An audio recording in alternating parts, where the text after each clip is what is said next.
김여정 제1부부장은 문재인 대통령에게 평양 초청 메시지를 전달했습니다. 문재인 대통령을 빠른 시일 안에 만날 용의가 있다. 편하신 시간에 북을 방문해 주실 것을 요청한다는 김정은 국무위원장의 초청 의사를 구두로 전달했습니다. 이에 대해 문 대통령은 앞으로 여건을 만들어서 성사시켜 나가자고 답했습니다.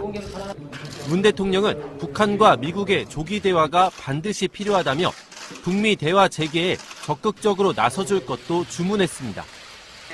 청와대는 문 대통령과 북측 고위급 대표단이 우호적 분위기 속에 남북관계와 한반도 문제 전반에 대해 폭넓은 논의를 했다고 전했습니다. 남북은 또 평창 올림픽을 계기로 마련된 한반도 평화와 화해의 분위기를 이어가고 남북 간 대화와 교류 협력을 활성화해 나가기로 합의했습니다. 접견을 마친 뒤 고위급 대표단은 자리를 옮겨 1시간 45분 동안 오찬을 했습니다. 오늘 접견과 오찬은 우리 측에선 조명균 통일부 장관과 임종석 비서실장, 정의용 국가안보실장, 서훈 국정원장이 참석했습니다. 청와대 오찬에 앞서 문재인 대통령은 김영남 위원장과 김여정 부부장과 함께 기념사진을 찍었습니다. 신영복 선생의 서와 통과, 판화가 이철수 선생의 작품 한반도가 배경이 됐습니다. 남북 평화와 공동 번영을 위하여라는 건배사로 시작된 오찬에서 양측은 개회식에서의 감격을 함께 나눴습니다. 문 대통령이 김여정에게 개회식을 본 소감을 묻자 김여정은 다 마음에 들었다. 특히 우리 단일팀이 등장할 때가 좋았다며 만족스러움을 표했습니다. 문 대통령도 처음 개막식 행사장에 들어와 악수했는데 단일팀 공동 입장 때 저도 모르게 다시 축하 악수를 했다며 분위기를 띄웠습니다. 문 대통령과 대표단의 덕담도 여러 번 이어졌습니다. 김 위원장은 문 씨 집안에서 애국자를 많이 배출했다. 문익점이 그때 목화씨를 갖고 들어와 인민에게 큰 도움을 줬다며 문익환 목사도 같은 문 씨냐고 관심을 보이기도 했습니다. 문 대통령은 또 올해 구순인 김 위원장에게 건강관리비법을 물으며 오래오래 건강하게 사시라고 했고 김 위원장은 통일되는 그날까지 건재했으면 한다고 화답했습니다. 미국 워싱턴 포스트는 트럼프 행정부가 연일 북한 정권의 폭압성을 강조하는 와중에 나온 소식에 워싱턴이 크게 놀랄 것이라고 전했습니다. CNN은 폭풍 전야 상황이라며 평창 올림픽 이후 상황을 주목했습니다. 다만 워싱턴 외교가에선 트럼프 대통령의 강한 압박 전략이 주요해 북한이 대화에 나선 것이라는 명분 아래 한국에 한번 맡겨보겠다는 식의 유보적 입장을 보일 가능성도 관측됩니다. 한미동맹의 근간을 토대로 사전 협의가 이루어져야 한다는 전제가 강조될 수 있습니다. 앞서 CNN이 외교 소식통들을 인용해 북한의 남북정상회담 제안 가능성을 전망한 만큼 트럼프 정부도 이미 대응책 마련에 나섰다는 겁니다. 아베 신조 일본 총리가 어제 문재인 대통령과의 정상회담에서 한미 군사 연합훈련을 연기할 단계가 아니라며 훈련은 예정대로 진행하는 게 중요하다고 말했다고 청와대 고위 관계자가 밝혔습니다. 이에 대해 문 대통령은 한미 연합훈련 연기 문제는 우리의 주권 문제이고 내정에 관한 문제라며 총리께서 이 문제를 직접 거론하는 건 곤란하다고 말했다고 이 관계자는 전했습니다. 트위터가 진짜 언론입니다. 숨쉬는 것도 정치다. 방송 시작하겠습니다. 자, 오늘은 김현 더불어민주당 대변인은요, 김정은 위원장이 방송을 좀 방해하고 있습니다. 청와대 브리핑이 이제 나오는 상황에서 민주당이 대응할 책임자가 바로 오늘 당번. 예, 그런 것 같습니다. 김현 대변인은 에피소드 후반부에 따로 나와 삼지연 악단 공연 후기 등을 이야기합니다. 자, 더불어민주당 싱크탱크인 민주연구원의 김민석 원장님 나오셨습니다. 안녕하십니까? 벌써 89번째 방송입니다. 갑자기 제가 좀 늙은 것 같은 느낌이 드는데 뭐 요새는 89이면 아니 100세까지 창창하니까. 이제 다음 주에는 90번째, 그리고 10번만 더 하면 100번인데요. 이게 숫자에 참 이게 너무 경매이게 되는 부분이 있어요. 10번만 더 하면 100번이라. 그렇죠. 그 날짜는 언제쯤 되나요? 그러면 그럼 2달 정도 후에? 예. 예. 그러면 이제 5월 초쯤 되겠습니다. 5월 초요? 예. 좋습니다. 알겠습니다. 제23회 동계올림픽 대회인 평창 동계올림픽 대회의 개회를 선언합니다. 자, 오늘 짧지만 굵은 메시지가 나온 것 같습니다. 김우겸 청와대 대변인이 브리핑을 했는데, 네, 오늘 문재인 대통령님의 북한 고위급 대표단 접견 결과를 말씀드리겠습니다. 문재인 대통령은 오늘 김정은 국무위원장의 특사 자격으로 방한한 김여정 조선노동당 중앙위원회 제1부부장과 평창 동계올림픽 고위급 대표단장인 김영남 최고인민위원회 상임위원장을 만나셨습니다. 김여정 특사는 김정은 국무위원장의 남북관계 개선 의지를 담은 친서를 전달하면서 문재인 대통령을 빠른 시일 안에 만날 용의가 있다. 편하신 시간에 북을 방문해 주실 것을 요청한다는 김정은 국무위원장의 초청 의사를 구두로 전달했습니다. 이에 문 대통령은 앞으로 여건을 만들어서 성사시켜 나가자는 뜻을 밝히셨습니다. 김영남 고위급 대표단장은 문 대통령에게 평창 동계올림픽 개막식이 성공적으로 치러진 데 대해 남북이 함께 축하드린다고 말했습니다. 문 대통령은 북한 고위급 대표단과 우호적 분위기 속에서 남북관계와 한반도 문제 전반에 대해 폭넓은 논의를 했습니다. 문 대통령은 특히 남북관계 발전을 위해서도 북미 간의 조기 대화가 반드시 필요하다면서 미국과의 대화에 북쪽이 보다 적극적으로 나서주기를 당부했습니다. 문 대통령은 북한 대표단의 방안으로 평창올림픽이 평화올림픽이 되고 한반도 긴장 완화와 평화 정착 및 남북관계를 개선시켜 나가는 계기가 되었다고 말씀하셨습니다. 남북은 이번 평창올림픽을 계기로 마련된 한반도 평화와 화해의 좋은 분위기를 이어가고 남북 간 대화와 교류 협력을 활성화해 나가자는 데 인식을 같이 했습니다. 문 대통령은 북한 대표단과 면담을 가진 뒤 오찬을 함께 했습니다. 네, 이상입니다. 김정은 국무위원장, 김여정 부부장이 청와대 들어갈 때 갖고 갔던 파란색 파일, 거기에 이제 국무위원장이라는 명칭이 있었기 때문에 많은 언론들이 김정은 위원장의 친서가 있는 듯 거의 확실한 논조로 지금 이야기를 했는데, 청와대에 김정은 위원장의 친서를 문재인 대통령에게 전달하고 구두로 북한으로 오시라는, 빠른 시일 안에 만날 용의가 있다는, 편하신 시간에 북을 방문해 줄 것을 요청한다는 김정은 위원장의 초청 의사를 구두로 전달했다고 그러고요. 문재인 대통령이 앞으로 여건을 만들어서 성사시켜 나가자, 뭐 이렇게 답을 했다고 그래요. 청와대 대변인의 브리핑은 사실 되게 단순한 거긴 한데, 이게 우리나라 역사의 물줄기를 바꾸는 어떤 한 장면이 되지 않을까 싶어서 저는 벌써 가슴이 두근두근합니다. 여건을 만들어서 성사시켜 나가자. 역사적인 또 하나의 장이 이제 열렸습니다. 예.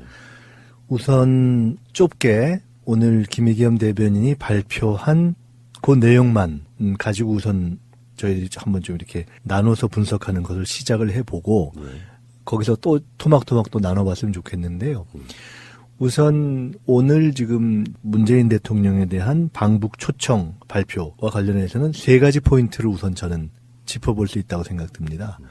첫 번째는 김여정 부부장을 통해서 전달했다는 것. 이미 김여정 부부장이 공식적 지위와는 별도로 최고 지도자의 이제 동생이라는 것 때문에 사실상 실권자다 하는 얘기는 뭐 나와 있었고, 게다가 처음에 입국을 했을 때 공항 귀빈실에서 서로 조명균 장관의 앞자리, 북측에서의 상석 자리를 놓고 김영남 행정수반, 공식적인 행정수반이 자리를 권한 것에서도 드러났듯이 실질적인 이번 방남단의 리더 아니냐라는 그렇죠.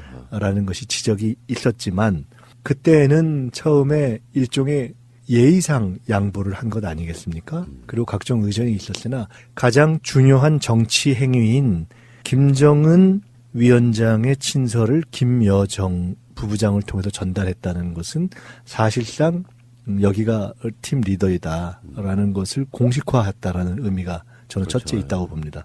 그 첫 번째 의미가 있고요. 두 번째는 이 부분은 조금 더 전문적으로 이런 쪽의 경험을 갖고 계신 분들의 이야기를 한번 들어봐야 될 대목도 있습니다만은 저로서는 나름 의미가 있을 거라고 짐작되는 것이 친서를 전달하면서 방북 초청 의사를 구두로 전달했다 이렇게 되어 있거든요. 그렇다면 여기에는 친서에는 무엇이 담겨 있을 것인가 라는 것을 하나를 확인할 필요가 있고 두 번째는 그러면 친서에는 방북 초청이 안 담겨 있네 하는 것을 역으로 확인할 수 있는 거죠. 그렇다면 통상 우리가 짐작할 때는 이러이러한 취지로 이렇게 축하하고 이렇게 초청합니다 하는 것을 친서에 담을 수 있지 않겠습니까? 지금 가져온 그 공식 기록으로 남는 파일이 있는 거 아닙니까? 푸른색에. 그런데 거기에는 적어도 그러면 그런 근거로서의 방북 초청이 안 담겨 있다라는 뜻이거든요, 이것은. 제 생각에는 그 친서에는 좀 디테일한 게 들어있고 그중에 핵심인 방북 요청을 구두로 한 게 아닐까 이렇게 생각이 드는데. 두 가지 가능성이 다 있다고 봅니다. 네. 그러니까 확인할 필요가 있죠. 이거는 지금 이제 문맥을 우리가 독해를 할 때 두 가지 독해가 다 가능한 거. 그러니까 이 얘기를 제가 말씀드린 이 포인트를 짚은 것은 이렇게 요 간단한 발표 하나를 놓고서도 짚어볼 대목들이 이렇게 있다는 거죠. 재미있는 거 아니겠어요? 이제 그 부분은 김의겸 대변인의 브리핑 중에 김여정 특사는 김정은 국무위원장의 남북 관계 개선 의지를 담은 친서를 전달하면서 문재인 대통령을 빠른 시일 안에 만날 용의가 있다. 편하신 시간에 북을 방문해 주실 것을 요청한다는 김정은 국무위원장의 초청 의사를 구두로 전달했습니다. 이 문맥이거든요. 그러니까 어쨌든 그것이 큰 의미가 있을 수도 있고 없을 수도 있는 거죠. 그러니까 여기에는 지금 세 가지 가능성이 있는 겁니다. 첫 번째는 문건 그 자체에, 친서 그 자체에 축하와 함께 초청 의지가 담겨 있고 있을 가능성. 두 번째는 그것을 전달하면서 그중에 방북 초청 부분을 구두로 다시 한번 말을 했을 가능성. 세 번째로는 친서 그 자체에는 일반적인 축하와 남북관계 개선의 의지까지를 담고 실제 초청 부분은 김여정 사실상 특사가 구두로 전달했을 가능성 세 가지가 있는 건 아니겠어요? 일단 그렇게 저희가 추론해 볼 수 있다라는 생각이 들고 각각에 따라서 저는 의미가 조금 다르다고 봅니다. 그래요? 네. 자, 그러면은 거기에 방북 초청이 안 담겨 있다면? 그러니까 이런 것이라고 봐야 되겠죠. 그러니까 가령 이제 처음에 추론했던 대로 일반적인 축하와 관계 개선 의지가 담겨 있고 방북 그 자체에 대해서는 이렇게 구두로 전달한 것이라면 물론 그것이 아주 미세한 것이기 때문에 큰 차이는 없으나 그래도 그것은 문면으로 남기는 것보다는 그것이 실제 실행되지 않으면 북의 입장에서는 수령의 뜻 아닙니까? 수령의 뜻이기 때문에 그것이 상대방의 의사에 따라서 수용될 수도 있고 아닐 수도 있는 것 아니겠어요? 그렇기 때문에 적어도 김정은 위원장이 표한 뜻의 권위를 더 높게 생각하는 입장에서라면 그 부분은 그런 상대성이 있는 부분은 그렇게 글로 담지 않았을 가능성이 아마 그런 취지에서 있을 수도 있겠다. 그러나 제 해석이 틀릴 수도 있습니다. 어쨌든 이렇게 이거는 그 부분을 어떻게 세 가지 중에서 일단 실제가 어떤 것인데 팩트를 일단 알아보는 것이 중요하니까 팩트를 아직 모르니까 팩트를 보고 그에 있는 미세한 어떤 의미를 저희가 한번 짚어보는 것이 이제 흥미로운 분석 포인트가 하나가 있고요. 세 번째로는 그에 대한 대통령의 답변입니다. 현재 지금 김의겸 대변인의 발표에 의하면 앞으로 여건을 만들어 성사시켜 나가자. 즉 실제로 말을 할 때는 고맙습니다. 뭐 이렇게 와주셔서 고맙습니다. 뭐 이런 등등이 들어가 있을 수 있을 것이고 앞으로 여건을 만들어서 한번 성사시켜 봅시다. 뭐 이랬을 수 있지 않습니까? 근데 어쨌든 그것의 핵심을 이렇게 앞으로 여건을 만들어 성사시켜 나가자를 이렇게 말을 따옴표를 따가지고 이제 얘기한 것은 두 가지가 들어있는 거죠. 하나는 여건을 만들어라는 뜻과 또 하나는 성사시켜 나가자라는 것이 있는 거잖아요. 그럼 여기서 첫째는 성사시켜 나가자라는 것은 원칙론으로 그 초청 의사를 긍정한 것이죠. 원칙으로서는 긍정하고 수용했다고 볼 수 있죠. 그건 당연히 상대가 초청했을 때 이렇게 하는 것이 원칙론상으로도 맞을 수 있고 또 우리의 남북관계 개선 의지 내지는 방북 의지를 밝힌 것이라고 볼 수 있습니다. 두 번째는 그러나 앞으로 여건을 만들어라고 이야기를 한 것이 다양한 해석이 가능하죠. 그렇죠. 네. 이 여건이 무엇이냐가 이제 있는 것인데 우선 이렇게 표현한 것은 실제로 대통령께서도 이렇게 말씀을 하셨을 것이고 김의겸 대변인이 이렇게 정리했을 텐데 저는 이거는 상당히 예상하고 준비된 답변이라고 봅니다. 북에서 이런 초청이 있을 가능성이 높다고 생각해서 당연하죠. 예, 이것은 뭐 결국은 방북 초청을 담을 것이냐 아닐 것이냐 그것이 핵심 아니겠어요. 그러면 여기서 앞으로 여건이라고 하는 게 가장 큰 거는 전 미국이라고 봤거든요. 거기에 이제 여러 가지가 있을 수 있습니다. 이 여건을 무엇으로 해석할 거냐에 대해서 온 언론의 관심과 야당의 요구와 주변국들의 입장과 또 남과 북 각각의 해석이 존재하겠죠. 그런데 그것을 어떻게 풀어가느냐에 의한 운전석은 일단 우리가 갖게 된 것이죠. 물론 이것은 그래서 그 성사시켜 나가기 위한 여건을 어디까지 갈 것이냐에 대해서 경우에 따라서는 마치 북미 대화, 미북 대화 때 그렇게 하듯이 북한이 북핵 포기를 선언한 후에 내가 방북을 고려해보겠다. 이렇게라고 해석할 수도 있고 그렇게 해야 가야 한다라고 요구하는 야당 또는 미국 내의 강경파의 요구도 있을 수 있는 것이고요. 가장 우리가 강하게 해석한다면, 가장 좀 더 연하고 유연하게 해석한다면 그러한 모든 것들을 위해서 조건 없이 그냥 수용하고 일단 간다. 또 가야 한다라는 의견도 있을 수 있을 것이고 그 중간에 어느 선 정도에서 할 것인가. 즉 그 여건이라는 것이 적어도 북이 상당 기간 핵이나 미사일에 대한 실험을 하지 않거나 실행되지 않거나 또는 어느까지는 안 하겠다는 일종의 모라토리움을 선언을 하거나 선언하지 않더라도 적절한 방식으로 표현했을 때 간다는 것을 여건으로 볼 수도 있고요. 반면으로는 북의 입장에서 생각할 적에는 끝나자마자 북쪽에서 요구하는 이쪽 미국과 한국의 어떤 군사 훈련 이런 것 등등이 그 북측에서 생각할 때 너무나 긴장을 강화한다라고 막 비난하고 그것이 막 양쪽이 막 충돌이 오가는 상황에서는 여건이라는 것이 상당히 또 흔들릴 수 있지 않겠어요? 그러니까 이런 여러 가지 상황을 하나로 꿰뚫어서 여건을 만들어서 이제 이렇게라고 표현하겠지. 이걸 보통 이제 영어에서는 이제 많이 쓰죠. 예를 들어 뭐 적당한 뭐 경로로 적당한 방식으로 하면 뭐 in due course 이렇게도 쓰고 적정한 조건에서 이런 뭐 under the right circumstances 뭐 이렇게도 하는. 그러니까 이런 결국 외교에서는 말 한마디에 아와 어가 다른 거 아니겠어요? 그러니까 어쨌든 요 장면 하나만 놓고 보면 저는 우선 짚을 수 있는 거는 이렇게 세 가지 정도의 포인트가 우선 있을 것이다. 더 여러 가지 뭐 더 짚을 수 있는 우선 여기서부터 얘기를 시작해 볼 수 있을 것 같아요. 알겠습니다. 미국 부통령인 펜스의 무리한 행동 이런 보도들이 나오잖아요. 네. 김영남 위원장과의 어떤 그 조우에 있어서의 그 무리함. 그 미국은 그게 의도되었건 안 됐던 간에 북한 너희들 상종 안 하겠다는 일종의 이제 화난 모습을 보여줌으로써 사실은 그게 협상의 시작이라고 저는 보거든요. 강경하고 화난 모습을 보여줌으로써 상대를 이렇게 강하게 압박하는 방식이 있잖아요. 네. 그 방식을 지금 펜스 부통령이 시전을 했기 때문에 거기에 대해서 물론 이제 이 북핵 문제 푸는 거는 사실 시진핑도 문재인 대통령도 아베도 사실은 트럼프의 눈치를 보고 있는 상태 아닙니까? 그런 상태에서 즉각 북한으로부터 초청 의사가 왔을 때 이것을 애둘러 말하면 미국과 상의해보고 뭐 이런 문제가 아닐까. 트럼프하고 이야기 좀 해볼게. 이런 뜻 아닐까? 이런 생각이 좀 들더라고요. 펜스 대통령 부분에 대해서도 저는 한 서너 가지 포인트를 저희들이 좀 짚어볼 필요가 있다고 봅니다. 우선 1차적으로는 일종의 과하게 얘기하면 물의 또는 결례 또는 외교적인 격식의 파괴. 저 약간 그 격식을 벗어난 이라고 표현할 수 있는 것들이 몇 가지 있지 않았겠습니까? 그것이 가령 대통령의 첫 환영의 인사가 있는 시간에 펜스와 아베가 밖에 있다가 끝난 뒤에 들어오고 그리고 한 5분 정도 이렇게 돌아서 자기네 필요한 부분 하고 나서 바로 빠져나간 것. 이런 것이 이제 통상적이지 않은 거 아니겠어요? 가령 이런 거라든가 아니면 평화올림픽을 지향하면서 어떻게든 안간 힘을 써서 그 그림을 만들려고 하고 있는 동맹국인 한국이 가고 있는 흐름이 있는데 그 흐름에 일반적으로는 맞지 않는 어휘를 구사한다든가 하는 것. 이제 그것이 첫째가 있겠죠.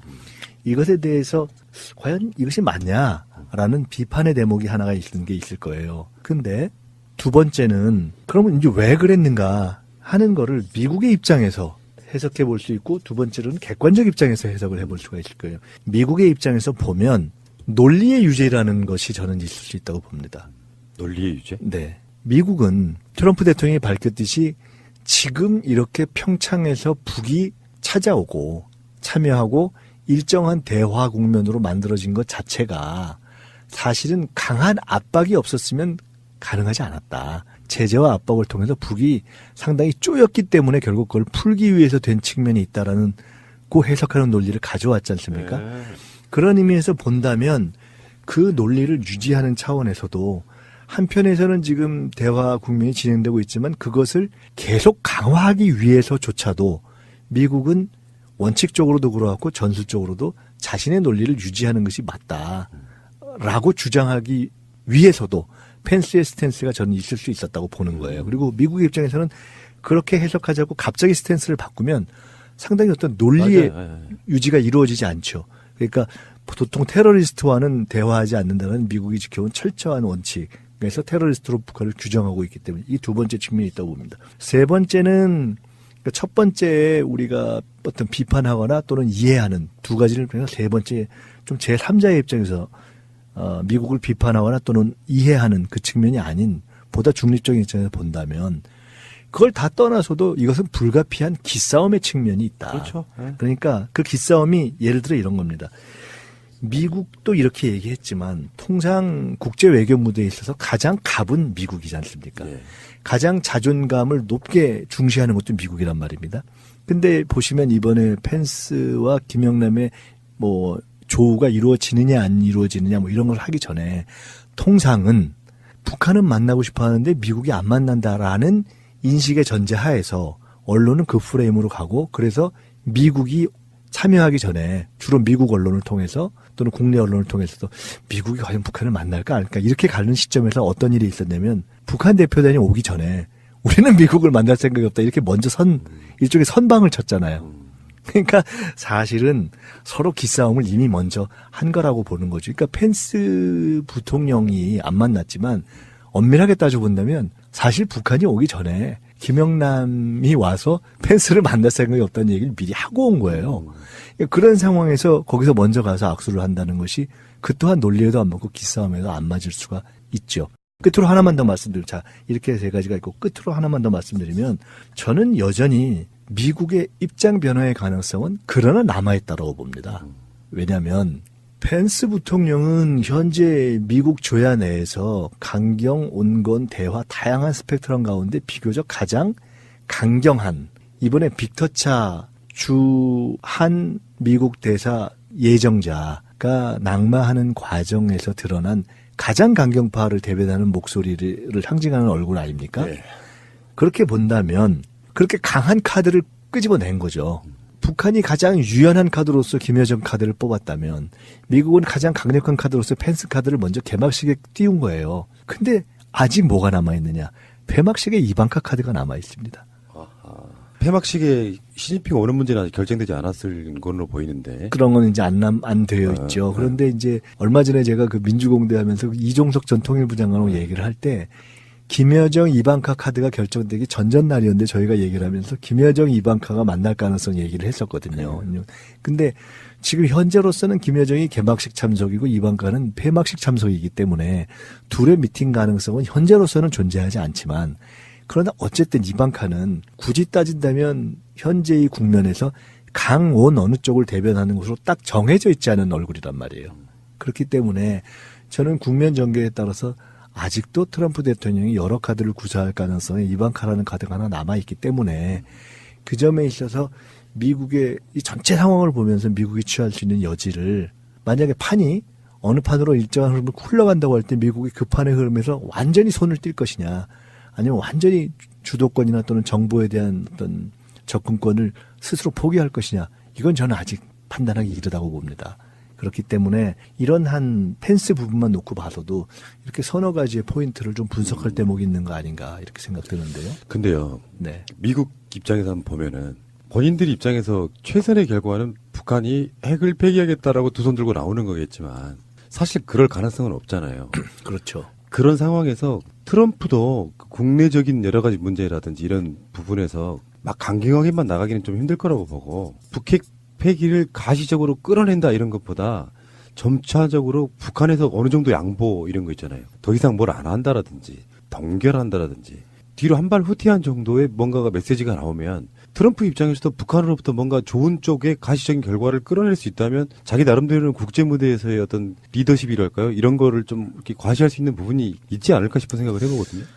저는 이제 그 미국의 입장과 트럼프의 입장을 좀 구분해 볼 필요가 있다고 봅니다. 원래는 미국의 입장이라고 할 때 미국의 입장과 대통령인 트럼프의 입장을 분리한다는 건 말이 안 되는 얘기인데 제가 굳이 이렇게 분리하는 것은 전통적으로 어떤 우리가 국가의 전략이나 국가의 행동을 생각할 때 그 경제적 기반, 국가 전략, 그다음에 거기에 관여하는 각종 국가 메커니즘으로서의 뭐 백악관, CIA, 국무부, 국방부, 군산복합제, 뭐 군사 산업 모든 걸 통틀은 미국의 입장에서의 대한반도 전략이라는 것은 한편으로는 중국과의 관계에서 한반도에 있어 영향력을 극대화하고 큰 틀에서의 소위 뭐 피보트 아시아라는 아시아에 있어서의 어떤 재균형 전략을 하는 것이 일단 대전제로서의 미국의 입장일 것입니다. 그것은 그리고 거기서 꼭 그거를 군사 뭐 전쟁으로 가느냐 아니냐에 있어서는 이길 수 없거나 또는 이기는 것이 확실하지 않거나 아니면 상당히 장기화될 것이어서 정치적 부담을 주는 전쟁을 미국의 전략적 목표다 이렇게 보긴 저는 어렵다고 봐요. 그런데 여기서 다시 트럼프로 간다면 트럼프는 통상적인 그런 미국 체제와 조금 다를 수 있는 행동을 큰 두 가지 틀에서 여지가 있다고 보여진 거거든요. FTA에서도 그렇고 지금까지 북한 문제를 다루는 데서도 그렇고 하나는 경우에 따라 조금 더 강경하게 그런 모든 것과 상관없이 아예 때릴 수 있다. 이것이 하나가 있었고 또 하나는 전혀 다른 각도에서 계산이 맞는다면 전격 턴할 수 있다. 이 가능성도 처음부터 계속 있었던 거란 말입니다. 그러니까 햄버거를 같이 먹고 싶다라든가 뭐 이런 등등의 독특한 접근이 있었지 않습니까? 그랬을 때 트럼프의 입장에서 본다면 가령 미국의 경제에 도움이 되고 무기를 제일 많이 파는 데 도움이 된다면 뭐든지 할 수 있다도 있을 수 있지만 경우에 따라 전혀 다른 방식으로 미국의 경제적 외교적 이익을 극대화해서 가령 아주 비논리적일 수 있지만 핵 문제를 푸는 것과는 별도로 미국과 북한 사이에 일정한 딜이 이루어지고 그 이후의 관계에서 미국이 북한에 대한 주변국 가운데 투자의 영역이 가장 커진다. 이것이 최상이다 하면 그런 전혀 다른 전격 딜을 주도할 수가 있단 말이죠. 그래서 그런 점 때문에 저는 상대적으로 트럼프 대통령의 선택의 폭은 좀 넓고 그리고 트럼프 대통령은 그런 포카페를 잘 안 보이는 스타일이다. 이제 그런 것 때문에 여전히 여기에는 이제 영역이 조금 남아 있는 거죠. 그러니까 실용적인 외교를 이제 할 때도 된 거잖아요. 사실은 종편들 평론가들 토론하는 거 보니까요. 정말 가관인 게 징벌적으로 핵무기 만든 나라니까 징벌적으로 인정해주면 안 된다. 어떤 한 사람이 이렇게 주장을 하니까 진보적 패널인가 봐요. 언제까지 그럴래? 9년, 10년 동안 아무 성과도 내지 못하고 결국 개성공단만 폐쇄를 했는데 이제는 뭔가 전향적으로 북한을 정말 개방해서 한반도의 전쟁 위협을 없애는 게 중요하다. 막 이런 식의 논박을 하는 거 보는데 어쨌건 저는 올림픽 기간 내내 문재인 대통령은 머릿속에 계속 그 생각만 있을 것 같아요. 북핵 문제와 올림픽의 평화와 이걸 깨지 않으려고 하는 미국과의 관계와 북한과의 관계를 계속 생각해야 되나. 거기서 이제 두 가지를 다만 여기서 두 가지를 나눠서 말씀드리겠습니다. 트럼프, 문재인 두 분에 대해서 말씀을 드리고 싶은데 아까 그런 분석, 트럼프는 통상적인 미국 체제의 입장과 다른 상당히 강경한 선택과 상당히 전격적인 대화턴의 선택을 둘 다 할 수 있다라고 저희가 분석은 하지만 대한민국 또는 한반도의 운명을 그런 트럼프의 우리가 예상 못하는 의외성에 남길 수는 없는 것이기 때문에 그건 분석의 영역이고 그것이 너무나 그렇게 가변의 폭이 넓다는 것이 문제인 거 아닙니까? 그러니까 그것은 항상 우리가 인지를 하고 있어야 된다. 통상 국가 행동이 그렇게 대통령 개인에 따라서 너무 이게 널뛰기의 폭이 넓다면 사실 굉장히 위험한 거죠. 그리고 그렇게 되면 항상 국제관계에서는 예상 못한 충돌이 있을 수 있는 것이기 때문에 저희는 트럼프의 의도를 분석하는 것에서 더 나아가서 그것이 일정한 방향으로 가도록 만들어야 되는 거 아니겠습니까? 그래서 이제 주제는 다시 두 번째 문재인으로 넘어가는 겁니다. 문재인 대통령의 역할, 구상이 커지는 건데 거기서 두 가지 말씀드리고 싶은 첫째는 이 모든 것에 있어서는 저는 문재인 대통령의 평창 구상의 공을 우리가 가져야 한다. 제가 며칠 전에 조금 전에 말씀드렸듯이 이종석 통일부 장관하고 얘기를 하면서 이런 취지의 서로 대화를 나눴거든요. 이종석, 뭐 예를 들어 정세현 또는 문정인 등등 끊임없이 대통령의 진보와 보수 양쪽이 다 대통령을 비판했지 않습니까? 근데 그렇게 함으로써 분위기를 만든 면도 있지만 반면 대통령이 평창이라는 시기를 딱 놓고 모든 시간표와 이 역관계를 맞춰오면서 이거를 판을 뒤집은 측면이 있지 않습니까? 그런 의미에서의 평창 구상을 실현시킨 외교적 공은 가장 크게는 결국 문재인 대통령이 돌려줘야 되는 거 아니냐라고 했더니 전적으로 동의를 하더라고요. 이종석 전 장관이. 이 국면에 있어서 평창의 시간표를 맞추고 진보 보수 양쪽, 그다음에 주변국 북한까지 다 이렇게 어느 정도 몰아온 것에 있어서의 문재인 대통령의 외교적인 전략 구사는 저는 정말 평가받을 대목이 있다 이렇게 첫째 보고요. 두 번째로 그것의 기초에서 이후에 그것 때문에 아마 이 국면은 어느 국면으로 가냐면 정세현 장관이 종종 이야기하는 것이 본인이 통일부 장관을 했던 시절 김대중 대통령에 의해서 남북관계에 일단 첫 물꼬가 틀려진 이후에는 미국의 국무부 장관이나 미국의 외교부에서 꼭 한국의 통일부 장관을 한국에 오면 만나고 갔다는 얘기거든요. 무슨 얘기냐면 즉 한국의 목소리가 생겼다는 얘기예요. 그 당시에는. 즉 남북 대화가 열릴 때만 대한민국의 외교적 룸이 생긴다. 미국도 한국을 완전히 패싱하는 것이 불가능하다라는 얘기를 해서 반드시 남북관계를 풀면서 모든 걸 풀어야 된다는 얘기를 강조하는 이유가 거기 있는데 바로 그러한 것 이번 평창을 거치면서 여전히 많은 변수가 남아있지만 미국도 북한도 뭐 다 설득을 해야 되지만 어쨌든 이 과정에서 대한민국과 문재인 대통령의 외교적 구상과 구사의 영역이 넓어진 것은 누구도 부인할 수 없거든요. 그래서 그만큼 책임감과 이제 구상의 영역이 커져서 한편으로는 평창이 끝난 이후에 미국과 북한이 각각 제 갈 길로 가면 어떡하지 하는 걱정을 함과 동시에 또 이제 2라운드에 들어가서 그걸 다시 어떻게 문재인 대통령이 이제 꿰고 갈 것인가 하는 관전 포인트와 함께 우리가 국민적으로 지지를 해야 되는 지원을 해야 되는 영역이 남아있는 거죠. 그렇습니다. 그러니까 지금까지는 진짜 1라운드가 이제 끝난 거라고 생각이 들고 지금부터가 2라운드인데 올림픽 기간 동안에 국민적 여론이 어떻게 만들어질지도 모르겠는데 어쨌건 올림픽 개막식을 보면 남북 단일팀이 공동으로 입장하는 장면도 정말 가슴 뭉클했고요. 그리고 뭐 성화 봉송할 때 있어서 최종 주자 두 사람이 공동으로 이렇게 성화를 들고 올라가는 모습도 인상적이었고요. 그리고 왜 같은 객석에서 대통령 내외와 김영남 위원장, 김여정 부부장이 악수하고 하는 그 장면도 인상적이었고요. 그러니까 결국에는 문재인 대통령의 지지율이 상당히 의미 있게 뛴다거나 상승한다거나 이런 식으로 국민적 여론이 점점 올라가면 사실 그 부분을 트럼프 같은 미국에서도 무시하기 어렵다고 생각이 들거든요. 전략을 수정할 수 있을 정도. 남한에 있는 국민들이 정말 다수가 평화를 원한다는 메시지를 여론조사 같은 걸로 보내준다고 하면 강경 노선으로만 나가기는 힘들 거라고 봐요. 그게 어떤 동맹 관계에 있어서의 가장 중요한 지점이잖아요. 미국도 반미 분위기 만들고 싶지 않은 거 아닙니까? 그 대목과 관련해서 말씀드리면 이 모든 과정은 정치입니다. 지금 야당에서 일부 뭐 올림픽을 누가 정치에 이용한다, 뭐 북한이 그건 너무 당연한 거죠. 북한이 올림픽을 정치에 이용하려고 안 하면 그쪽이 바본 거죠. 미국도 이용하려고 하고 우리도 어떤 의미에서는 활용하는 거죠. 그 각자의 어떤 목표를 위해서 하는 건 아니겠어요? 즉 큰 틀에서 올림픽이라는 것을 평화로 만들어 가기 위한 그런 계기로 활용하면서 한반도에서의 큰 정치가 지금 시작되고 진행이 되고 있는 거죠. 모든 플레이어들이 지금 정치를 하고 있는 거잖아요. 그 정치에서 중요한 것은 서로가 다 관전자들의 마음을 얻기 위해서 지금 움직이고 있는 거예요. 어떻게 보면 북은 이 과정에서 대한민국 국민의 마음이라든가 바라보는 세계인들에게 대한 마음을 자기네들이 조금 어필하기 위해서 움직이고 있는 것이고 그렇죠. 당연한 거 아니겠어요? 그렇기 때문에 근데 이 과정에서 어떻게 하느냐 가장 중요한 것은 한반도의 문제가 평화적으로 풀려야 되겠네. 그걸 응원해야 되겠네 하는 세계인의 마음도 형성되고 남북의 마음이 형성되도록 하는 그 길을 저희는 가야 되는 거죠.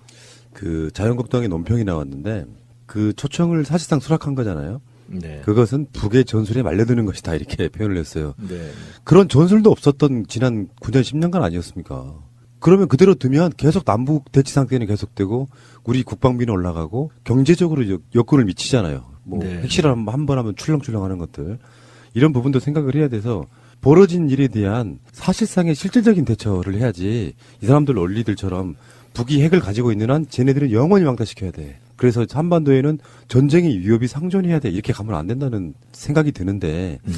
이 관점에서 지금 앞으로는 이제 한국의 수구 세력들과 미국의 매파들이 얼마큼 완강하게 이 상황을 방해하느냐, 좀 그게 남아있는 굉장히 중요한 요소 중에 하나가 아닐까 싶어요. 우선 처음에 저희가 말씀했던 중에 친서의 내용에 대한 것은 지금 후속 보도를 제가 확인해 보니 빠른 시일 안에 만날 용의가 있다. 편하신 시간에 북을 방문해 주실 것을 요청한다라는 것이 친서 자체에 담겨 있는 것으로 일단 보여지고요. 그러니까 구두로 한번 담겨져 더 했다? 있었고 구두로 더 했다고 보는 것이 맞을 것 같고요. 두 번째로 이 이후의 문제에 대해서는 이렇습니다. 과거의 경험에서 항상 배워야 하는데 6.15 정상회담, 남북 정상회담 이후에 그러니까 14 이제 노무현 대통령과의 정상회담이 이어지기까지 중간에 한번 대북 송금 특검에 의한 이제 공백기도 있었고요. 근데 그걸 떠나서 그 공백기가 있기 전에 6.15 이후에 남북 관계가 급 진전하는 과정에서도 야당과 언론을 통해서 속도 조절론이라는 것도 있었고요. 너무 빠르다. 그 다음에 끊임없이 야 이게 말리는 거다라는 북의 기만론 이런 것도 있었고요. 그러면서 이걸 하는 데 있어서 북에 사실상 앞잡이 노릇을 하는 인사들이 누가 있다 막 이런 식의 뭐 악선동도 있었고 그러면서 그 과정에 과거에 햇볕 정책의 설계사였던 임동원 전 통일부 장관이 그분은 사실은 군 출신이거든요. 평생을 군에서 바친 분인데 그분이 북에 친척들이 남아있다는 이유로 저 사람 뭔가 이상한 것이 아니냐라고 해서 그 사람을 날려라 하는 거에서 한번 물러났던 경험도 있고요.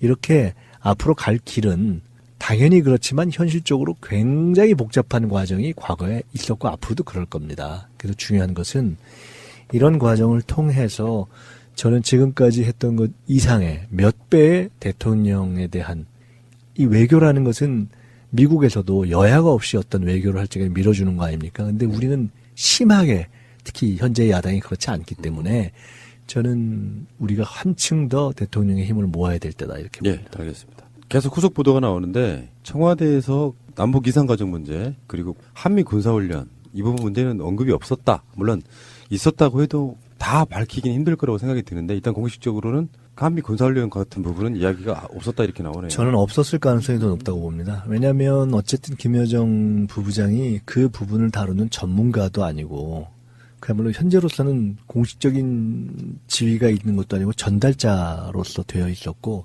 너무 많은 것들을 들어가는 것은 그거는 이후 실무적인 영역이기 때문에 당연히 분위기 조성, 상호 탐색 그리고 초청 그것에 집중됐을 가능성이 더 높다. 그래서 이제 문재인 대통령이 그 방송하는 오늘 저녁 김영남 위원장하고 여자 아이스하키 팀 스위스전 단일팀 경기를 응원한다는데요. 이렇게 따지면 벌써 네 번째 만나는 거네요. 네. 리셉션, 개막식, 청와대 오찬 그리고 단일팀 경기 이렇게 그래서 분위기를 계속 만들어 나가는 것 같고 문재인 대통령이 공동으로 김영남과 단일팀 경기 응원하는 시간이 밤 9시 10분인데 이거 보면서 제가 느낀 게 야, 중계권료가 뭔지, 중계권이 뭔지, 이쪽이 너무 늦은 시간에들 경기를 하게 만들어놨어요, 지금. 네. 에이. 그리고 문재인 대통령은 이제 단일대 경기에 관람에 앞서서 오후 7시 40분부터 쇼트트랙 경기를 관전한다고 그러고요. 알겠습니다. 올림픽 개막식 보셨죠? 아, 환상적이대요. 네. 그게 어떤 느낌이냐면 우리나라의 이명박근혜 때 좀 IT 기술이 조금 좀 늦어진 측면은 있습니다만 대한민국의 어떤 그런 기술력의 총알을 보는 것 같아요. 그렇죠. 예. 그것이 스포츠만이 아니라 이제는 이런 올림픽 개막식 같은 스포츠 이벤트가 그 나라의 국력을 상징하는 느낌도 좀 있어요. 한국의 브랜드를 알리는 데 있어가지고 최고인 것 같습니다. 저는 어떻게 보면은 이번 올림픽이 굉장히 좋은 시점에 그러니까 우리로서는 자랑스러운 시점일 수 있는 때 열린 거예요. 그러니까 촛불혁명으로 대한민국의 민주력이 극대화돼서 그러네. 그 힘을 모든 세계에 보일 수 있는 시점에 얼마나 다행입니까? 박근혜가 아닌 문재인 대통령이 올라갔다는 것이 첫째. 두 번째는 대한민국에 이제 극대화되어 있는 IT력 이걸 또 보인 거 아닙니까? 또 하나 굉장히 좋은 것은 대한민국의 문화력이 지금 극대화돼서 사실은 한류가 미국에까지 지금 거의 상륙한 방탄소년단 지금 이 시점이잖아요. 그러네요. 그러니까 사실은 굉장히 관심이 있었을 겁니다. 이 대한민국에서 펼치는 그 문화적 역량에 대해서. 그래서 국민적 정치력으로서의 민주력, 과학기술로서의 IT력, 거기에 이미 전 세계에 상륙한 문화력, 이것이 다 상당한 수준에 있고 뭐 스포츠 그 자체로서도 우리는 상당 부분 이제 전체는 아니어도 일정한 정상급이잖아요. 이제 마지막으로 남아 있는 것은 평화력이죠. 그렇죠. 네, 국제적 정치력까지를 보이는데 일정하게는 진입을 했기 때문에 이걸 저희들이 이제 보여줘야 하고 한편으로는 전 세계가 이런 면이 있는 거 아니에요? 아, 한국이 펼치는 분단 국가가 펼치는 어떤 접점을 만들고 평화를 만들어가는 드라마를 보고 싶어 하는 거잖아요. 그래서 단일팀을 만들어준 것이고, 그래서 그걸 이제 이어가야 되는 또, 연출력을 저희가 보여야죠. 예. 지금 세계 외신들이 극찬하고 있던 개막식 좀 설명을 해드리면, BBC 해설가, 전 올림픽 금메달리스트 로빈 커전스는요, 스포츠가 만들 수 있는 가장 감동적인 순간, 관중석에서는 감흥한 관중의 흐느끼는 소리까지 들렸다. 이렇게 이야기했고요. BBC의 스포츠 해설가 닉 호프는요, 난 운 좋게도 여러 올림픽을 가봤다. 하지만 이번 개회식이야말로 최고다. 하나된 두 나라가 주는 메시지는 매우 강력하다. 이렇게 얘기했고요. 캐나다 스포츠 칼럼니스트 브루스 아서는요, 평창 동계올림픽의 문제는 문제가 없다는 것이 문제다. 기계 물고기, 페인팅 로봇에 이르기까지 하이테크가 올림픽을 빛내고 있다. 지금까지 어디에 가나 올림픽에는 문제가 있었다. 하지만 평창에서는 처음에 추웠다는 것 말고는 모든 것이 깔끔하고 잘 이루어졌다. 축기는 엄청 추웠나 보더라고요. 저는 개막식 하는 날까지 저희 지금 당하고 연구원에서 하고 있는 지방선거 관련 투어가 마지막 날이어가지고 그날 개막식을 못 가고, 사실 저는 우리 법슬레이 남자 결승전 하는 날 지금 갈 거예요. 그때 이제 우리가 메달 가능성도 높고. 근데 들어보니까 정말 엄청 춥다 그러대요. 근데 개막식 날만 좀 따뜻해졌고요. 그 다음날 다시 추워지기 시작하니까 정말 하늘이 돋고 있는 느낌이고, 실검으로 송승환 총감독, 누구나 다 아시는 바로 그분이죠. 실제 콘텐츠를 만드는 예산이 200에서 300 정도였대요, 개막식. 그런데 다행히 새 정부 들어서 예산이 100억 정도 증액됐답니다. 그게 큰 힘이 돼서 객석에 LED를 설치한 것도 마지막 추가 예산이 없었으면 불가능했고, 그래서 그 예산이 단비 같은 예산이었다, 이렇게 이야기도 하고 있고요. 개막식 장면 중에 드론이 펼치는 다들 그 얘기해야 돼요, 다들. 예. 드론이 총 1218개. 그러니까 그게 저게 뭐지 하는데 하늘에서 드론 1218개가 각종 형상을 만들며 날아온다는 거는 굉장한 상상력인 것 같습니다. 그러니까 다들 그 얘기 하더만요. 나중에 이제 후일담이 나오겠지만 1218개를 컨트롤할 수 있는 무슨 프로그램 내 기기가 있는 걸까요? 아니면 각자 조종한 걸까요? 그러진 않겠죠? 뭔가가 있었겠죠? 그렇겠죠. 네. 놀라워라 진짜. 자, 그리고요. 꼭 짚을 이야기만 잠깐 몇 개 짚을게요. 이명박 보셨습니까? 못 봤어요. 리셉션장에서도 앉아 있었고, 예. 그리고 개막식장에도 앉아 있었는데, 리셉션장에는 바로 옆에 장하성 실장이 앉았고요. 카메라에 잡혔었나요? 예. 앉아 있었는데 표정이 굉장히 오만 가지 표정을 짓더만요. 하늘을 쳐다본다거나 겸연쩍은 어떤 표정 이런 거 짓는데, 오른쪽에는 장하성 실장, 왼쪽에는 황영철 의원이 앉아 있더라고요. 네. 근데 불만을 표시한 적이 있대요. 그러니까 이게 메인 테이블이 있잖아요. 문재인 대통령 앉아 있고 정상들 앉아 있는 그 자리에서 외곽으로 빠지니까 불만을 표시한 그런 거 있었대요. 이문근이. MB가 본인이 자기도 주최를 한 당사자 대통령인데 위치가 너무 일반인들과 섞어놓은 듯한 느낌이었던 모양이고, 개막식장에서도 그냥 거의 혼자 독립적으로 부인도 대동 안 하고 앉아있는 모습 보니까 사람들이 별로 관심이, 우리가 잠깐이라도 관심이 조금 없다라는 게 좀 좋은 것 같아요. 반대죠. 관심이 있는데 일부러 아는 척을 안 하니까 혼자 동떨어진 느낌이, 우리는 사실 아니. 일반적으로는 우리가 평창이 이제 좋은 일이 되니까 MB한테 진짜 저거 언제 가나 이러고 있다 이제 관심이 좀 없어졌다는 그런 게 좋은 거고, 현장에서야 다들 MB를 봤겠죠. 계속 의식하죠. 그런데 뭐 굳이 가서 뭐 아는 척하기도 그렇고. 거기에 앉아 계신 분들 가운데 그 야당 당수들 홍준표, 안철수, 뭐 유승민 이런 분들이 추운 곳에 가서 있다 보니까 이제 녹색 모자를 지급하는 게 있나 보더라고요. 그 모자를 그 흔히 말하는 어린이들 빵모자 뭐 이렇게 그 모자를 쓰고 있는데 어찌 그렇게 어리숙해 보이고 추워 보이는지 그 느낌은 지금 현재 야당이 취한 현실과도 같은 그런 느낌이어가지고 상징성이 되게 있었던 것 같습니다. 자, 다음에 리셉션에 나왔던 그 음식이 디저트가 굉장히 화제가 됐는데. 근데 한반도 이것도 먹을 음식이었겠죠? 그렇죠. 파란색의 한반도 그림에다가 보통 비싼 레스토랑 가면 막 이런 거 저런 거 막 희한한 거 주잖아요. 그럼 막 다 먹잖아요.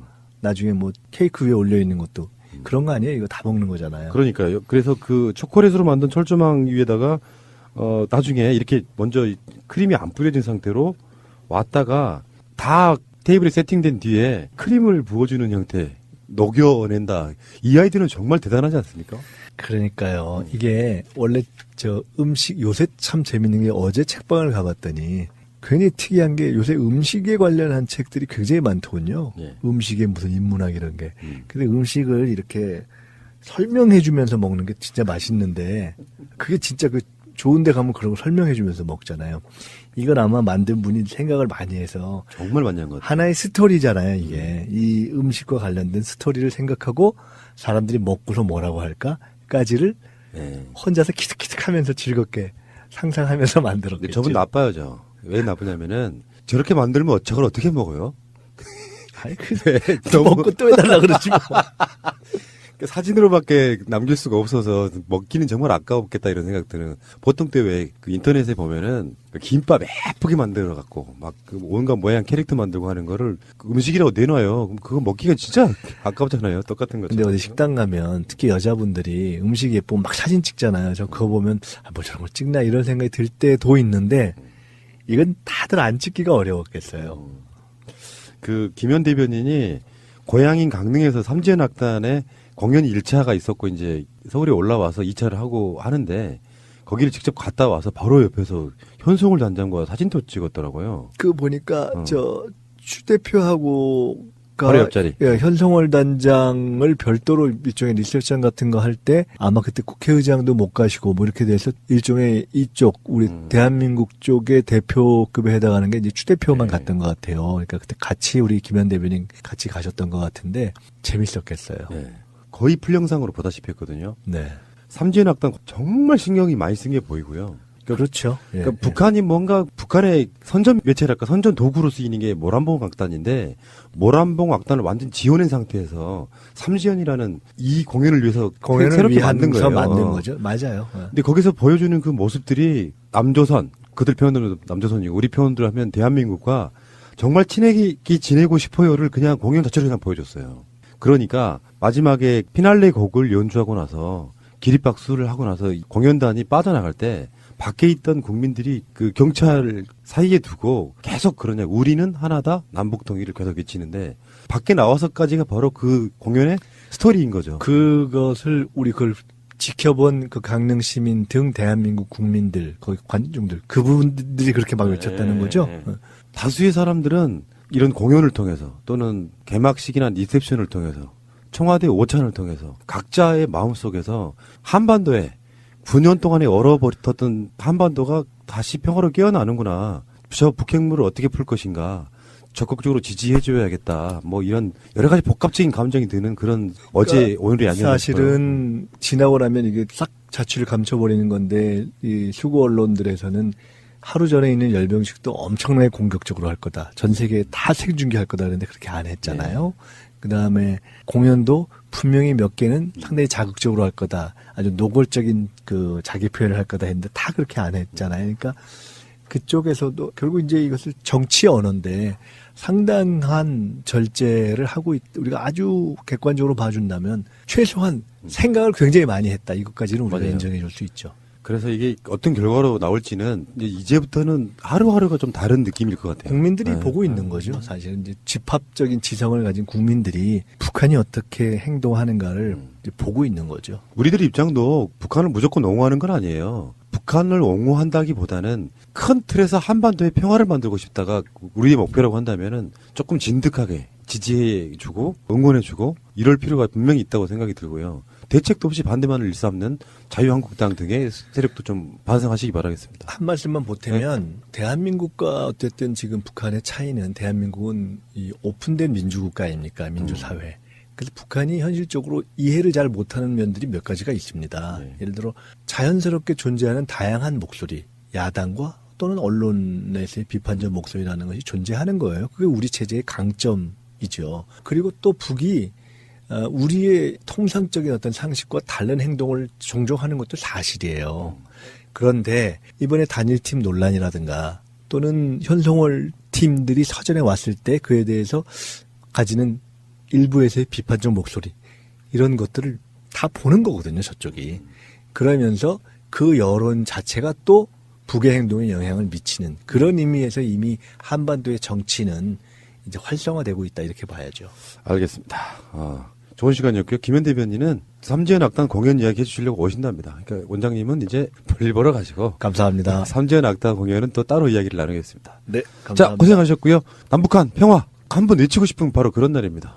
언젠가는 원장님과 저가 평양에 가서 팟캐스트 할 날이 올지도 모른다. 제가 며칠 전에 이종석 장관 나올 때 얘기했는데 제가 숭실고등학교 출신이에요. 네. 숭실고등학교가 평양에서 시작한 학교고요. 숭실고등학교는 저는 굉장히 자부심을 갖고 있는데 제가 오산중학교 숭실을 좀 다니고 숭실고등학교를 나왔는데 거기 나온 분들이 쟁쟁합니다.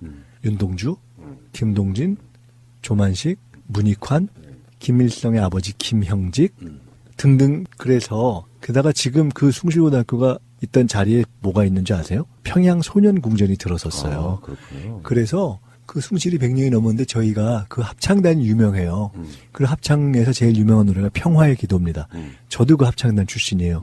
그래서 우리는 꼭 평양에 가서 노래를 부르자. 이거를 전 세계에 있는 고비들이 지금 비원이에요. 네. 그래서 가기로 지금 약속을 하고 준비 중인데 네.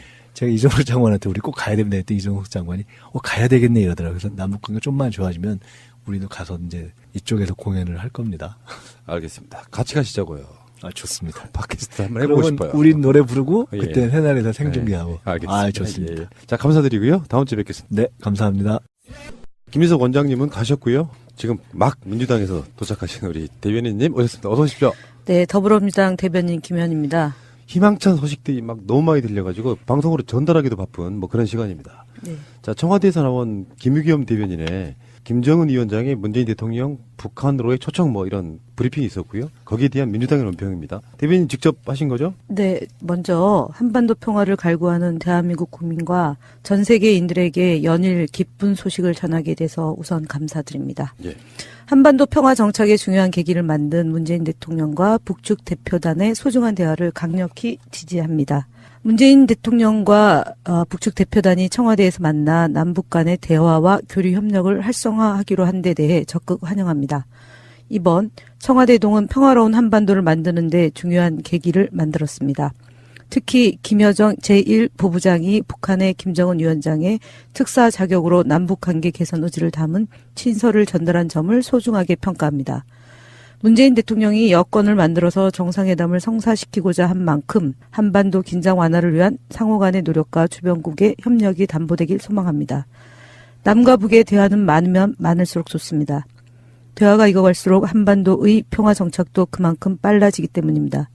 문재인 대통령과 북측 대표단의 청와대에서의 해동은 그 자체만으로도 역사적인 일입니다. 문재인 대통령과 북측 김영남 위원장은 오늘 여자 아이스하키 남북 단일팀을 공동 응원한다고 합니다. 더욱 기쁜 소식입니다. 남북의 대표들이 공동으로 남북 단일팀을 응원하는 것은 세계를 향해 남북이 한반도의 평화 메시지를 강렬하게 보여주는 것입니다. 더불어민주당은 오늘 청와대동을 비롯해 남과 북의 신뢰 구축과 교류 협력 활성화를 위한 모든 노력을 적극 뒷받침해 나가겠습니다.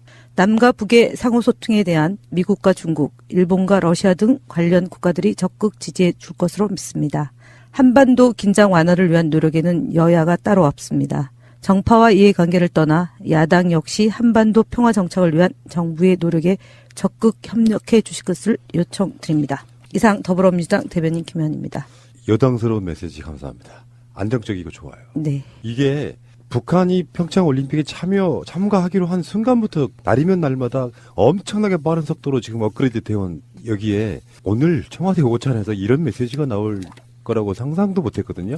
그냥 의례적으로 밥 한 끼 먹나 보다 했더니 2시간 40분, 거의 50분 동안 어떤 나눔 끝에 친서를 전달하고 북한으로 초청하고 문재인 대통령은 앞에 조금의 어떤 조건이 붙어 있긴 하지만 사실상 수락한 것처럼 보이는 그런 메시지가 나왔고요. 하루하루가 이제 뭔가 좀 달라질 것 같다는 생각이 좀 들고요. 네. 자, 이제 대변인님 오신 거는 청와대 오찬이라든지 등은 이야기는 이제 김인석 원장님하고 대부분 했고 네. 궁금한 게 저는 사실상 삼지연 악단의 공연이에요. 네.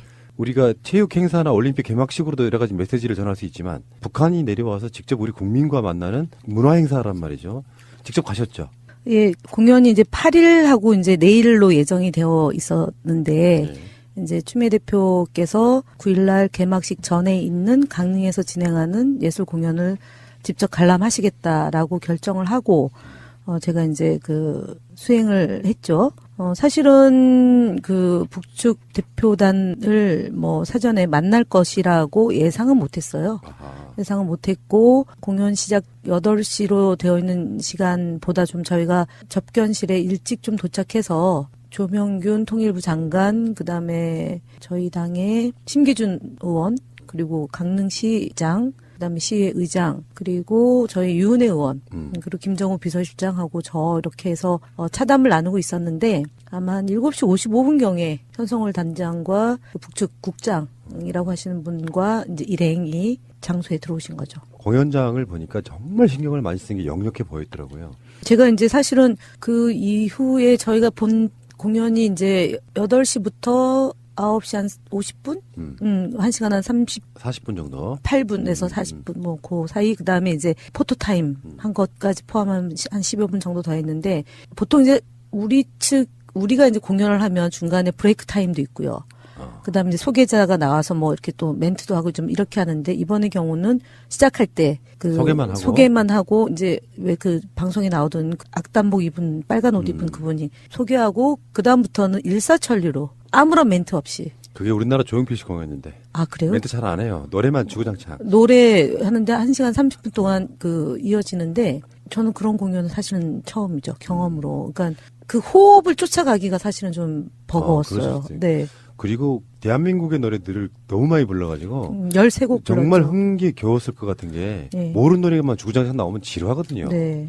한국 노래도 많이 나왔고. 근데 언론에 이제 보도된 것 중에 추미애 대표하고 현성월 단장이 서로 이렇게 이야기 나누는 모습이 여러 번 찍혔어요. 네. 무슨 얘기 나누셨대요? 이 순차적으로 가면은 제2에게가 나왔을 때. 그게 첫 곡이었죠. 네, 첫 곡은 사실은. 아니, 그러니까 반갑습니다 하고 우리의 소원은 통일이 있었고 그다음에 이제 남한 노래 첫 곡. 예, 그러니까 저희 쪽에 이제 대중가요의 첫 곡으로 제2에게인데 추미애 대표가 저 제2가 무슨 말인지 무슨 뜻인지 아냐 이제 이렇게 하니까 현송월 단장이 그냥 이렇게 보고 있으니까 저 문재인의 제2다 그렇게 이제 아재 개그를 하셨죠. 그리고 그 다음 노래 나오는 것도 이거 잘 아시냐 이제 이렇게 질문하고 그런저런 이제 우리가 이 공연에 대해서 어떻게 보는지에 대해서 매우 궁금해했고 중간에도 뭐 제가 언론에다가 이제 방송에서 이렇게 두 분이서 대화 나누는 장면이 클로즈업이 되니까 어떤 대화가 오갔는지 궁금해서 그 어저께 오전에 이제 언론에서 물어오길래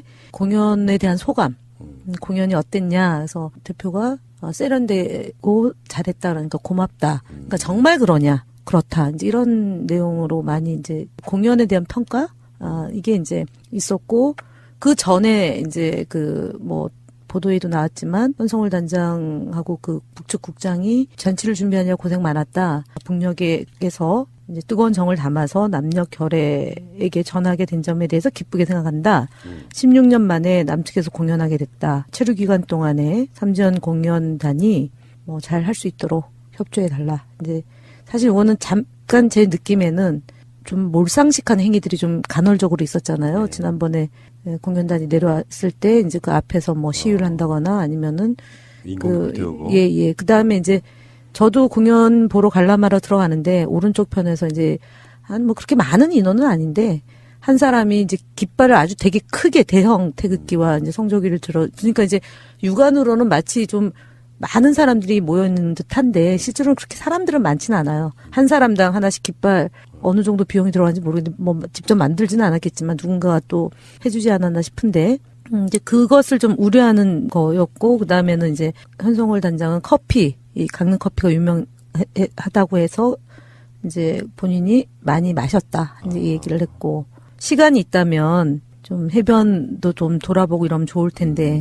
이제 이런 얘기를 저희 쪽에서 방송은 오늘 지금 강릉에서 서울에 도착을 했거든요. 예. 일단 이런 흐름을 한번 알려드리고 싶어요. 민주정부 때 김대중 노무현 대통령 때 이제 한 번씩 더 방북을 하셨지 않습니까? 그때 그 평양이나 북한의 분위기가 한국의 음악들을 라디오를 통해서 계속 접하면서 뜻하지 않은 한류의 팬층이 생긴 거예요. 그중에 가장 인기가 높았던 노래들 중에 하나가 바로 제 얘기 같은 노래인데 네. 실제로는 이 사람들은 제목이 뭔지도 모르고 노래를 불렀대요.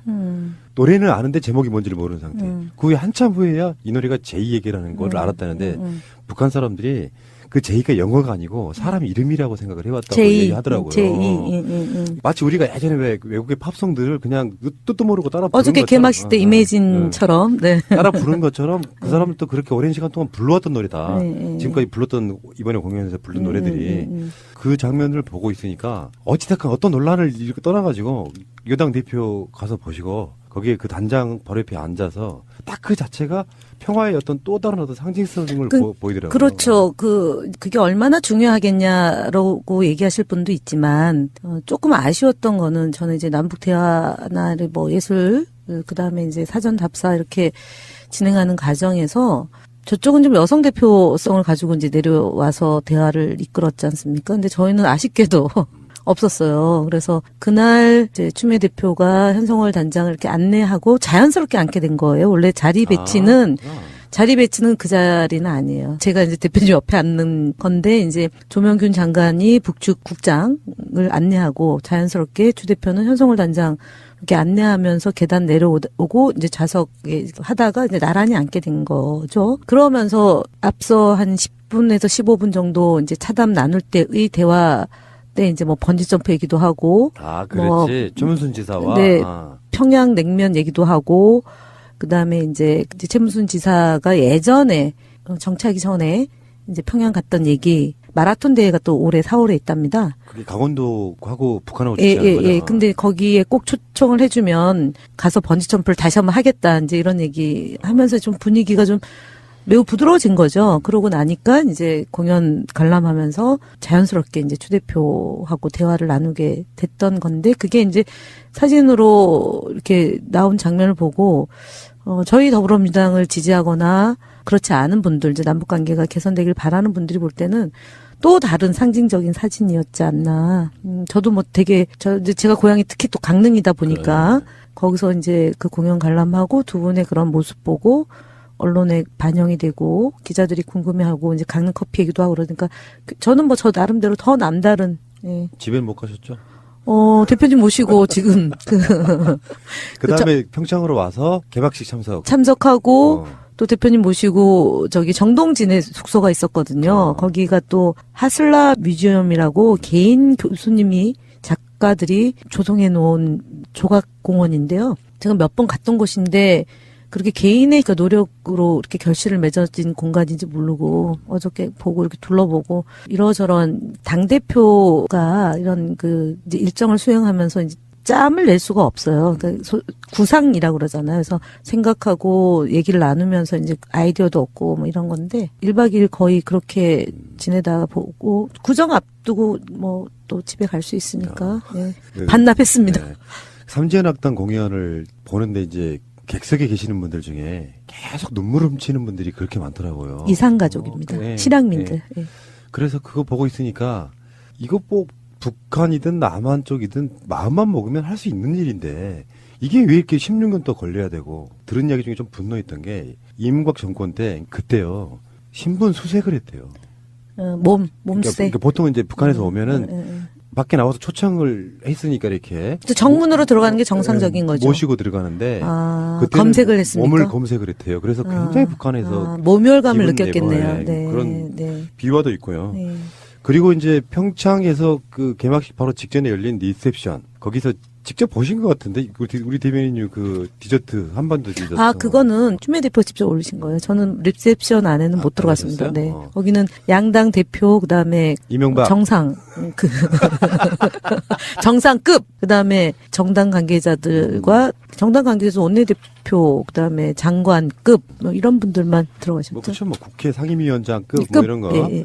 근데 그 자리에 있던 이명박 씨의 표정이 참 만감이 교차하겠죠. 화무 11억이 느껴지고요. 그리고 코앞으로 다가온 검찰 소환에 대한 걱정도 보이고요. 표정이 우리 생각이겠지만 물론. 아니 뭐 저는 본인도 얼마나 착잡하겠습니까. 그리고 지금 제가 원래 저 맞은 사람은 다리 뻗고 자도 때린 사람은 저 잠을 제대로 못 자잖아요. 그렇듯이 본인이 한 죄가 낱낱이 이제 그 백일하에 드러나기 때문에 좀 그렇죠.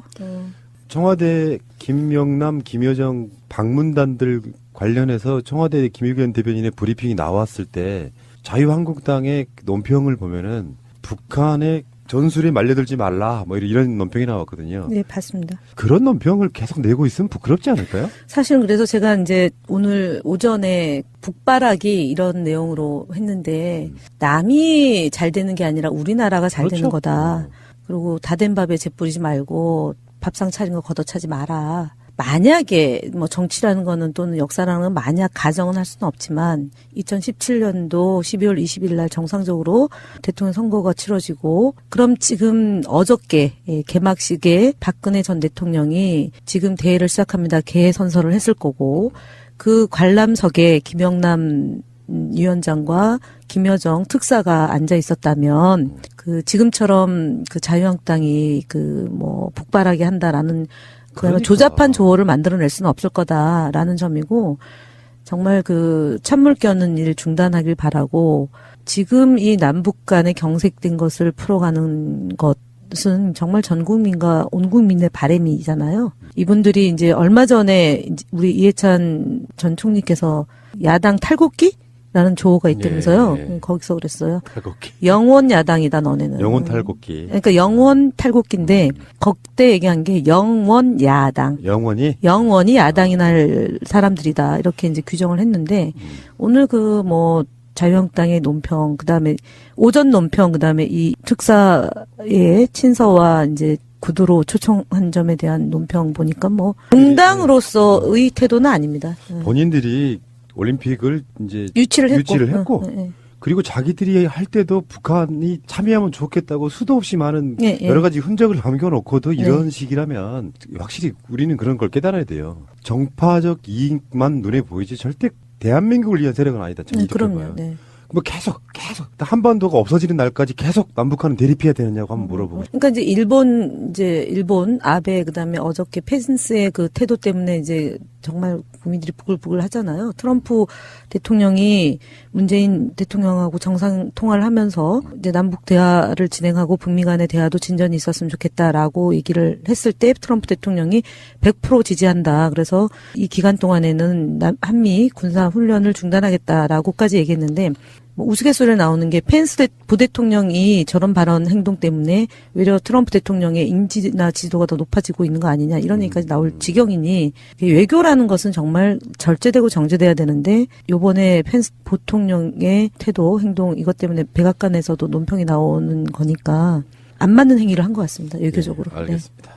자, 대표 수행하시느라 늘 고생이 많으시고요. 특히 이제 올림픽 기간은 스포츠만 이루어지는 게 아니라 애교라든지 여러 가지 것들이 같이 병행되는 공간이라 메시지가 하루에도 수백 개씩 나오는 이런 상황에 정신없이 하시고요. 자, 다음 주에 또 뵙겠습니다. 고맙습니다. 네. 결혼 기념일이라고 남편이 꽃을 사왔더라고. 아, 행복하겠다, 언니. 차라리 돈으로 주지. 먹을 수도 없고 나중에 버리기도 힘들고 말이야. 그러나 마음을 전할 때 꽃보다 좋은 것은 없습니다. 인생에 있어서 돈이 전부는 아닙니다. 꽃은 기쁨과 슬픔을 함께합니다. 새가 날아든다와 연대하는 전국 꽃배달 자미원 꽃집 010-3608-7576